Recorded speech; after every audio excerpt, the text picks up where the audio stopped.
Hello enemy fans WhatsApp, স্বাগতম তোমাদেরকে আমাদের এনিস্কোপ ইউটিউব চ্যানেলে। আজকে তোমাদের সামনে হাজির হচ্ছি আমি সম্পূর্ণ এক নতুন এনিমি সিরিজ নিয়ে। এই গল্পে আমাদের মূল চরিত্রটি আসলে একজন গেমার। একদিন সে হঠাৎ করে রিইনকার্নেট হয়ে এমন একটি গেমের দুনিয়ায় পৌঁছে যায় সেখানে ডিফিকাল্টি লেভেল খুবই বেশি, কিন্তু সেখানে গিয়ে সে একটি সামানের স্কিল পেয়ে যায়। এই স্কিল ব্যবহার করে আমাদের মেইন ক্যারেক্টার কিভাবে এই কঠিন দুনিয়ায় টিকে থাকবে সেটাই আজকে গল্পের ইন্টারেস্টিং বিষয়। হেলমোট পার্ট 3 তে আপনাদের সবাইকে স্বাগতম। আগের পার্টগুলো না দেখে থাকলে আমাদের চ্যানেলটা ভিজিট করে আসুন। তোদের সে শুধু ইনসেক্ট এবং ছোট বীজটি সামান করতে পারবে, আর এই মুহূর্তে তাদের র্যাঙ্ক হলো এইচ, যা সবচেয়ে নিচের র্যাঙ্ক। ঠিক তখনই সে দুনিয়ার ক্রিয়েটরের কাছ থেকে একটি মেসেজ পায়। সে ক্রিয়েটরের নাম হচ্ছে এলমিয়া। এলেন, তোমাকে তোমার গিমোর পেতে এতক্ষণ অপেক্ষা করতে হয়েছে বলে আমি খুবই দুঃখিত। আসলে তুমি যে ক্লাসটা বেছে নিয়েছিলে সেটা তখনও আন্ডার টেস্টিং এ ছিল, তাই সেটাকে সম্পূর্ণ করতে একটু সময় লেগে গেছে। এই কথা শুনে এলেন মনে মনে বলে, চলো, কোনো সমস্যা নেই, এখন তো আমার কাছে বইটা এসে গেছে, এবার আমি সামান করতে দেখতে চাই। এই কথা বলে সে অনেকবার ইনসেক্ট সামান করার চেষ্টা করে, কিন্তু কিছুই হয় না।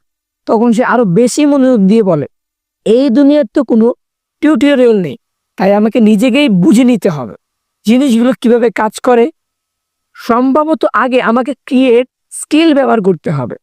এই ভেবে সে ক্রিয়েট স্কিল ব্যবহার করে একটি ইনসেক্টের কার্ড তৈরি করে এবং সেটাকে সামান করতে যায়। কিন্তু ঠিক সেই সময় তার মা তাকে দেখতে ঘরে চলে আসে। ফলে এলিনকে আবার তাড়াতাড়ি করে ঘুমানোর ভান করতে হয়। তখন সে মনে মনে ভাবে, আমি এখন বেশি কিছু দেখতে পারবো না, নইলে বাবা মা সন্দেহ হয়ে যাবে। সামানিংটা কালকে ওরে দেখব। এখন আমার খুবই ঘুম পাচ্ছে, আমার শরীর তো মাত্র 1 বছরে, তাই খুব তাড়াতাড়ি ক্লান্ত হয়ে যায়। এই কথা বলে সে ঘুমিয়ে পড়ে। এরপর কিছুটা সময় কেটে যায়।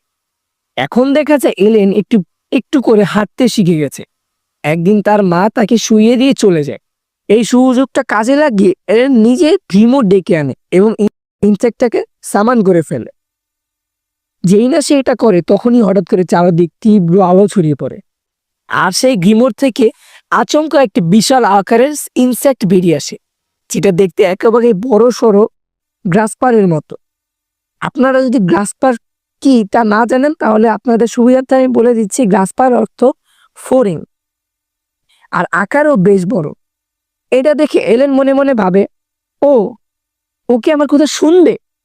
এই কথা বলে সে তাকে নিজের কাছে ডাকতে থাকে, কিন্তু তার কাছে আসার বদলে ইনসেক্টটা উল্টো অন্যদিকে যেতে শুরু করে।